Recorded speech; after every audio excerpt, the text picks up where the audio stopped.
You are watching Delhi News. बहुत बहुत शुक्रिया आपका कि आपने एक अहम मौजू पर मुझे बोलने का मौका इनायत फरमाया। और बड़े अफसोस की बात है कि बड़ी धूमधाम से हुकूमत की तरफ से इस बात को रखा गया, मगर 30 से ज़्यादा MP यहाँ पर मौजूद नहीं हैं। मैडम, पहले तो मैं वज़ीर आज़म की इस बात की मजम्मत करता हूँ और उनको बताना चाहूँगा कि जिना के बारे में उन्होंने जो कहा था, हम तो जिना के सख्त मुखालिफ है, इसलिए भारत को अपना वतन माने, मगर 42 में आपके प्यारे वीर और जिना की पार्टी ने नॉर्थ वेस्ट फ्रंटियर, सिंध और बंगाल में मिलकर हुकूमत चलाई और उस हुकूमत ने 1.5 लाख हिंदू और मुसलमानों को अंग्रेजों की फौज में शामिल कराया ताकि वो लड़े। तो किसी शायर ने अच्छा कहा था वजीर आजम के बारे में कि फरेब देकर जमाने को पारसा ना बनिए, इन्हें कहो कि वो बंदा बने खुदा ना बने, अमीर शहर यही चाहता या हजरत कि हमारी चीख गले में रहे सदा ना बने। दूसरी बात मैडम, हमारे वजीर दिफा जनाब राजनाथ सिंह साहब ने बड़ा ही अजीब व गरीब और तकलीफ दे बात कही उम्मुल मोमिनीन के बारे में और उम्मुल किताब के बारे में। उम्मुल मोमिनीन उनको कहते हैं जो हमारे प्रॉफिट मोहम्मद सल्लल्लाहु अलैहि वसल्लम की वाइफ हैं, वो हम तमाम मुसलमानों की माँ, हम उनको तस्वुर करते हैं, मगर हम उनकी इबादत नहीं करते, हम अपनी माँ की इबादत नहीं करते। उम्मुल किताब कुरान है, हम कुरान की इबादत नहीं करते, कुरान अल्लाह का भिजावा कलाम है। तो उसके बारे में भी शायर ने अच्छा कहा कि खबर नहीं जिन्हें अपने दीन व मजहब की, हमें वो दीन का मतलब सिखाने निकले हैं। अहम बात यह है कि मैडम, हमारे मुल्क का आइन क्या इस लफ्ज से आगाज होता है, वी द पीपल। इसका आगाज भारत माता के नाम से नहीं होता है। हमारे संविधान का जो प्रियम्बल है वो क्या कहता है? Liberty of thought, expression, belief, faith and worship. अगर दस्तूर का ये पहला सफा ये बात करता है तो फिर कैसे किसी शहरी को किसी खुदा, देवी, देवता की इबादत करने पर या सजदा करने पर मजबूर किया जा सकता है? आप ही की पार्टी से आज की जो बातें हुई इसी कब हो रही हैं। हमारे कॉन्स्टिट्यूंट असेंबली में मैडम एक मोहतरमा थी रोहिणी कुमार चौधरी ने एक तजवीज दी थी कि प्रियम्बल में किसी देवी के नाम से शुरू हो। उन्होंने खास तौर से वंदे मातरम का जिक्र किया, मगर उसको कबूल नहीं किया गया। फिर केवी कामत साहब ने एक तजवीज दी कि इट्स सिटीजन्स को बदलकर हर सिटीजन्स किया जाए और खुदा के नाम से शुरू किया जाए, वो तरमीम को मुस्तरद कर दिया गया। हमारे संविधान का उसूल यह है कि भारत क्या है, उसकी अवाम है, अवामी कानून की मुसन्निफ है, अवाम मर्जी से सबसे बालातर है, अवामी हाकिम है। मुल्क किसी खुदा, देवी, देवता, मजहबी इलामत के नाम से नहीं चलता, ना मुल्क किसी एक मजहब की मिल्कियत है। इसीलिए बाबा साहब अम्बेडकर ने क्या कहा था, उन्होंने मदर इंडिया के नजरिए को मुस्तरद किया। बाबा साहब ने एक नई इस्तिलाह वजह कर दी और कहा कि भिक्षित भारत, ये बाबा साहब अम्बेडकर ने कहा। अब मैडम, अगर मजहबी आजादी इस आइन का बुनियादी उसूल है तो सवाल यह पैदा होता है कि उस वक्त हमारे जो कॉन्स्टिट्यूंट असेंबली के प्रेसिडेंट थे जनाब राजेंद्र प्रसाद साहब ने किस बुनियाद पर वंदे मातरम को कौमी तराना करार दिया? ना तो कोई सेक्यूर रेजोल्यूशन है इसके बारे में। मैडम, मैं आपको बताना चाहूंगा कि जुडिशरी क्या कहती है। बीजू इमैनुअल केस है 1986 का, जिसमें जिहोवा विटनेस ने कहा कि मैं नेशनल एंथम के वक्त खड़े रहूंगी, पढ़ूंगी नहीं। सुप्रीम कोर्ट ने कहा कि उसने कोई गुनाह नहीं किया। वहीं एक 2017 का केस है अश्विनी उपाध्याय का केस सुप्रीम कोर्ट का, उन्हें कहा गाइडलाइंस दिए जाएं वंदे मातरम पर, सुप्रीम कोर्ट ने नहीं कह दिया।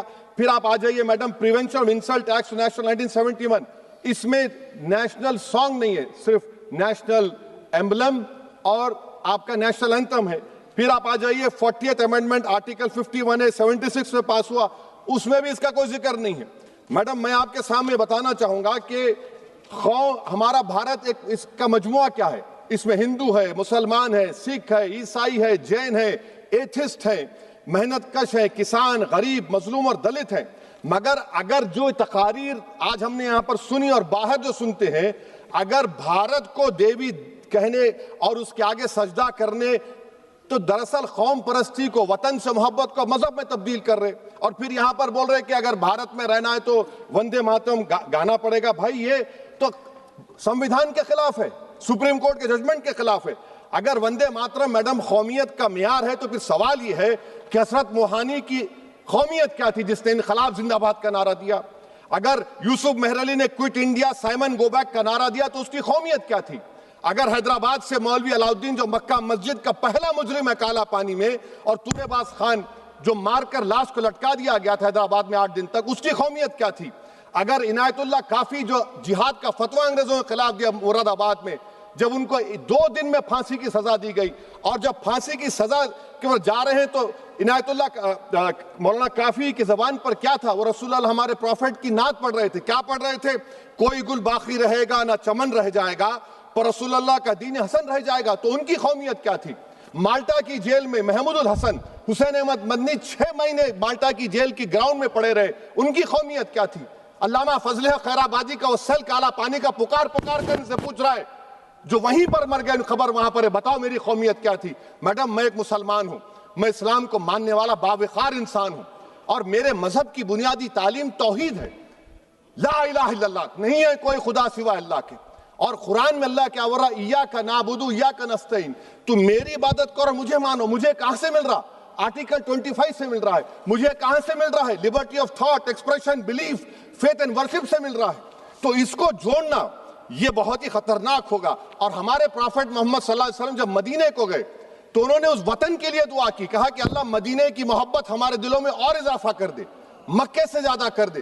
तो ये इस्लाम, मुसलमान होना, हमारे ईमान में मुल्क की मोहब्बत बीच में नहीं आती, और मुल्क से मोहब्बत है और रहेगी हमेशा, क्योंकि ये अजीम कुर्बानियां यहां पर शामिल है जिन्होंने जंग आजादी में हिस्सा नहीं लिया।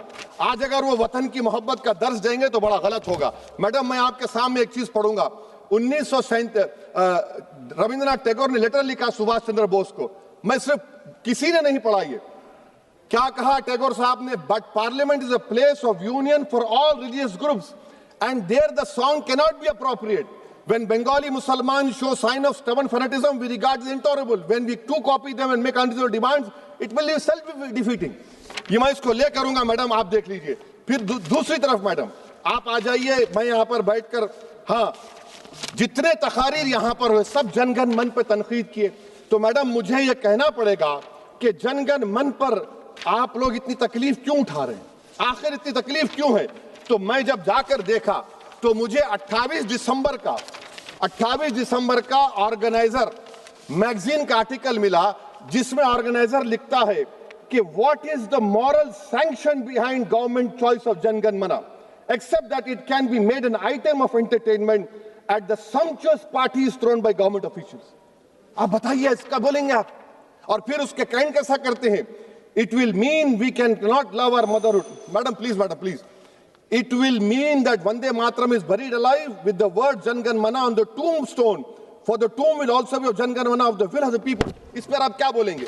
मैडम, मैं आपको ये बताना चाह रहा हूं कि वतन की मोहब्बत हमारे लिए बहुत अहम है, मगर ये बताइए हमको कि अभी मैडम यहाँ पर आनंद मठ के बारे में बहुत कुछ कहा गया। मैं सिर्फ 2 मिसालें आपको देता हूं। आनंद मठ के पेज नंबर 70 और 80 को पढ़ लीजिए। इसके बाद सनातन जहां मुसलमानों के घर पाते थे, इन्हें आग लगा देते थे। आप पेज नंबर 98 पढ़िए। हमें सिर्फ इन मुसलमानों को जड़ से खत्म करना है, क्योंकि खुदा के दुश्मन बन चुके हैं। फिर आप पेज नंबर 115-16 दीजिए। फिर मुख्तलिफ इलाकों में मुसलमानों को सदा देने के लिए भेजे जाते, जहां मुसलमान आबादी नजर आती जला दिया जाता। फिर आप देख लीजिए मैडम, सफे नंबर 120 पेज 120, बंकिम लिखते हैं कि सनातियों को मालूम नहीं था कि अंग्रेज हिंदुस्तान को निजात दिलाने वाले हैं।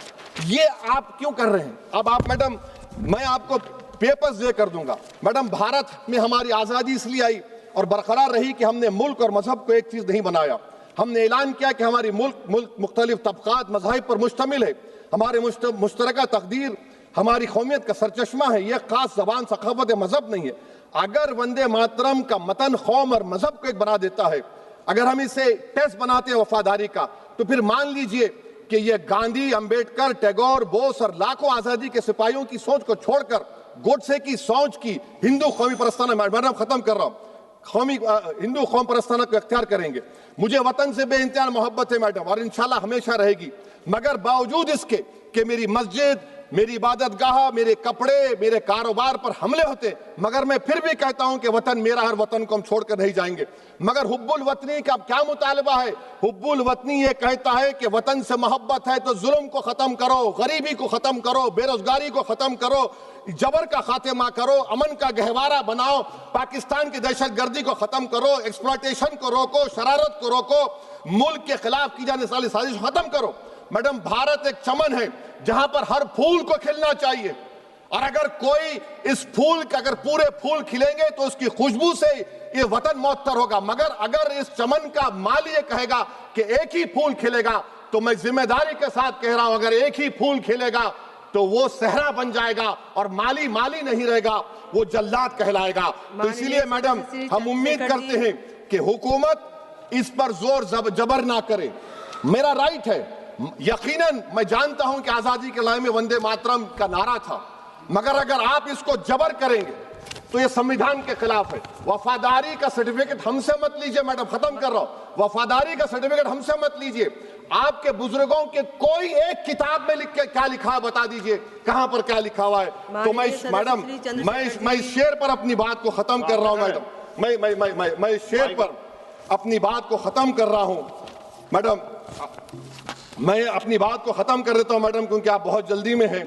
कि भारत जिंदाबाद, हिंदू मुसलमान जिंदाबाद, दलित जिंदाबाद, ईसाई जिंदाबाद, आदिवासी जिंदाबाद, जो किसी खुदा को नहीं मानते वो भी जिंदाबाद, और मैडम सब पिछड़ा सब आ गया इसमें। तो हम उम्मीद करते कि इस रूह को आप समझेंगे, अगर आप सिर्फ अपनी आइडियोलॉजी को लेकर चलेंगे। और आखिर में मैडम, जनाब बंकिम चंद्रा साहब के बारे में मैं आपके सामने डॉक्यूमेंट लेकर रहा हूं कि उन्होंने बीए का एग्जाम पास नहीं किया था, 7 मार्क्स से फेल हो गए थे, ये भी रख रहा हूं। तो आप जिसको लिटरेरी जायंट बता रहे, ये नहीं है। बहुत बहुत शुक्रिया। धन्यवाद सभापति महोदया। मैं इस सदन का ध्यान